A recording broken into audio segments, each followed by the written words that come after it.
ഒരു കണ്ണൂർ കോഴിക്കോടൻ പലഹാരമായിട്ടുള്ള കലത്തപ്പം ഉണ്ടാക്കുന്നത് എങ്ങനെയാണെന്ന് നോക്കിയാലോ. അതിന് വേണ്ടിയിട്ട് കൈമ റൈസ് ഒരു മിനിമം 3 മണിക്കൂറെങ്കിലും കുതിർക്കാൻ വെച്ചത് നല്ലോണം കഴുകിയെടുക്കണം. അതിനുശേഷം അതിനെ മിക്സീൻ്റെ ജാറിലേക്ക് ഇട്ടിട്ട് നമുക്ക് 2 ടേബിൾ സ്പൂൺ ചോറും ഒരു 1/4 ടീസ്പൂൺ ജീരകവും ആവശ്യത്തിന് ഉപ്പും ചേർത്ത് കുറച്ച് വെള്ളവും ചേർത്തിട്ട് അത് മുങ്ങി നിൽക്കാൻ പാകത്തിനുള്ള വെള്ളം ചേർത്താൽ മതി. അതായത് 250 കപ്പിൻ്റെ ഒരു അളവിലാണ് അരി എടുത്തിരിക്കുന്നത്. അത്രയും ഗ്ലാസ് വെള്ളം എടുത്തിട്ട് നല്ലോണം പേസ്റ്റ് പരുവത്തിൽ നമുക്ക് അരച്ചെടുക്കാം. അധികം വെള്ളം വേണ്ട, ഒരു മീഡിയം കട്ടിയിൽ. എന്നിട്ട് നമുക്ക് മധുരത്തിന് ആവശ്യമായിട്ടുള്ള ശർക്കര ഉരുക്കിയെടുക്കാം. ഞാനിപ്പോൾ ഇവിടെ ഒരു ശർക്കരയാണ് എടുത്തിരിക്കുന്നത്. നമുക്ക് മധുരം അനുസരിച്ച് കൂട്ടി കൊടുക്കാം. അത് നല്ലോണം ഒന്ന് ഉരുക്കിയെടുക്കണം. ഉരുക്കിയെടുത്ത് ആ ചൂടോടെ തന്നെ ഒരു തരിപ്പ വെച്ചിട്ട് മാവിലേക്ക് ഒഴിച്ചു കൊടുക്കുക. അപ്പം തന്നെ മാവ് നല്ലോണം കൈയെടുക്കാതെ ഇളക്കി കൊടുക്കണം. ഇല്ലെങ്കിൽ ശർക്കരേൻ്റെ ചൂടിൽ ചിലപ്പോൾ മാവ് വെന്ത് പോകാനുള്ള ചാൻസ് ഉണ്ട്.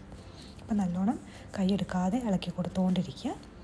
അതിനുശേഷം നമുക്കൊരു 1/4 ടീസ്പൂൺ ബേക്കിംഗ് സോഡ ഇട്ട് കൊടുക്കാം. എന്നിട്ട് നല്ലോണം മിക്സ് ചെയ്യാം.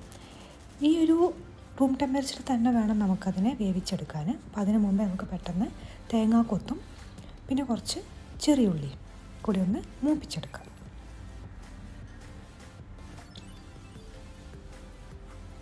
എന്നിട്ട് അതിൽ നിന്ന് കുറച്ച് നമുക്ക് മാറ്റി വെക്കാം. കുറച്ച് കുക്കറിൽ തന്നെ നിന്നോട്ടെ.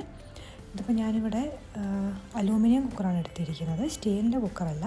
അപ്പോൾ നമുക്കിപ്പോൾ സ്റ്റൗ ഹൈ ഫ്ലെയിമിലാണുള്ളത്. അപ്പോൾ അതിലേക്ക് ഈ മാവ് ഒഴിച്ച് കൊടുക്കാം. എന്നിട്ട് ഒരു 30 സെക്കൻഡ് ഹൈ ഫ്ലെയിം, അതായത് ഒരു 1/2 മിനിറ്റ് ഹൈ ഫ്ലെയിമിൽ തന്നെ നിന്നോട്ടെ. എന്നിട്ട് നമുക്ക് ബാക്കി തേങ്ങാക്കൊത്തും കൂടെ ചേർത്തിട്ട് കുക്കർ അടച്ച് വെച്ച് ഒരു 10-12 മിനിറ്റ് നമുക്ക് ലോ ഫ്ലെയിമിലൊന്ന് വേവിച്ചെടുക്കാം. കുറച്ച് കഴിയുമ്പോൾ അതിൽ നിന്ന് ബബിൾസ് വരുന്നതാണ്. അപ്പോൾ നമുക്ക് സ്റ്റൗ ഓഫാക്കി ചൂടാറിയതിന് ശേഷം തുറന്ന് നോക്കാം. ഇതാക്കണ്ടില്ലേ, നമ്മുടെ കലത്തപ്പം റെഡി ആയിട്ടുണ്ട്.